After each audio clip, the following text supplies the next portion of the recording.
ये कहानी ना आपको भरोसा करना सिखा देगी। एक दिन एक व्यक्ति बहुत बड़ा टेडी बेयर खरीदकर अपनी बेटी के लिए घर को निकलता है। तभी रास्ते में बहुत तेज बारिश हो जाती है और पूरा टेडी बेयर भीग जाता है। वो भगवान को कोसते हुए कहता है, क्या भगवान, अभी बारिश करनी थी? आपको मेरे इमोशंस की बिल्कुल परवाह नहीं है। फिर जब घर पहुंचता है तो देखता है कि जैसे लगता है कि अभी अभी घर में आग लगी हुई हो और सभी लोग घर के बाहर खड़े हैं। उसके पहुंचते ही एक बुजुर्ग व्यक्ति कहते हैं कि बेटा, तुम बहुत भाग्यशाली हो। बहुत तेज आग लगी थी तुम्हारे घर में, लेकिन अचानक हुई बारिश ने सब कुछ फटाफट बुझा दिया और घर में जितने भी लोग थे सबकी जान बच गई। ये सुनकर वो बहुत शर्मिंदा होता है कि मैंने भगवान को अभी क्या बोला। तो बिलीव मी, भगवान जो भी करते हैं ना, जैसा भी करते हैं, उसमें कहीं ना कहीं कुछ ना कुछ अच्छाई छुपी होती है। तो बस भगवान पे ट्रस्ट रखना सीखो। जो होगा सब अच्छा ही होगा। अगर बुरा वक्त चल रहा है ना, वो भी छट जाएगा, अच्छा वक्त भी आ जाएगा। सो जस्ट अपना भरोसा, अपनी हिम्मत बनाए रखो। लाइफ में इतना देखने के बाद ना एक बात समझ में आई है कि खुद को खुश रखना जरूरी है। आप चाहे 500 रुपए की घड़ी पहने, चाहे 5000 की, वक्त वो एक ही बताने वाली है। चाहे आप 500 गज में रहते हो, चाहे 5000 गज में। लेकिन अगर आप अकेलापन फील करते हैं ना, तो दोनों जगह सेम ही फील होगा। चाहे आप बिजनेस क्लास में ट्रैवल करें, चाहे इकोनॉमिक क्लास में, पहुंचेंगे आप एक ही समय पे।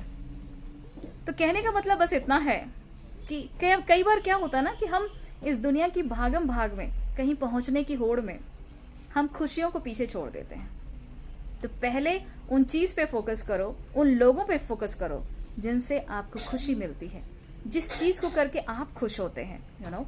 उन सबको साथ में लेकर चलना है। सक्सेसफुल होना मतलब ये नहीं है कि सब कुछ पीछे छूट जाए। हम रोज मर रहे हैं, पैसे बचा रहे हैं, जोड़ रहे हैं, अपने मन को मार रहे हैं, उससे सक्सेसफुल होना नहीं कहते।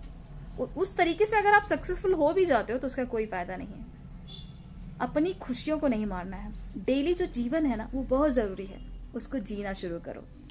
Mental health part 2। Mental health बहुत जरूरी है। इसमें कंट्रीब्यूशन किसका होता है? हमारे आसपास के लोगों का, एंड सबसे ज्यादा खुद का। क्योंकि जो भी मुद्दा हुआ हमारे आसपास, वो सब तो मुद्दा खत्म करके अपने लाइफ में बिजी हो जाते हैं, खुश हो जाते हैं। बट हम क्या करते हैं, उस मुद्दे को अगेन एंड अगेन अपने माइंड में चलाते रहते हैं। हम एक लूप में फंसे रहते हैं, जिससे नुकसान किसका होता है? सिर्फ हमारा। तो उससे निकलना बहुत जरूरी है। अगर ऐसा कोई थॉट है आपके पास जो आप नहीं चाहते कि आपके माइंड में आए, तो जैसे ही आए उसे रोक दीजिए। हो सकता है उसको रोकने के लिए आपको दूसरे थॉट पे मूव ऑन करना पड़े, या फिर किसी से फोन पे बात कर लीजिए, म्यूजिक सुन लीजिए, कोई भी एक्टिविटी कर लीजिए ताकि उस थॉट को आप रोक सके। और कुछ और भी तरीके हैं कि कुछ ऐसे थॉट्स होते हैं जिसको हम किसी से शेयर नहीं कर सकते, पर वो हमारे मन में लगातार चल रहे होते हैं। उससे निकलने का तरीका यह है कि आप उसे डायरी में लिखिए, या फिर किसी पेपर पे लिखिए और उसे फाड़ कर फेंक दीजिए, या फिर किसी पेड़ पौधे से बात करना शुरू कर दीजिए। बस उस थॉट को एक्सप्रेस करिए किसी के सामने, ताकि वो धीरे धीरे धीरे आपके माइंड से मूव ऑन हो जाए। आप जस्ट जो भी आपने गार्बेज रखा है ना माइंड में, उसको क्लियर कर लीजिए। And stay happy and healthy.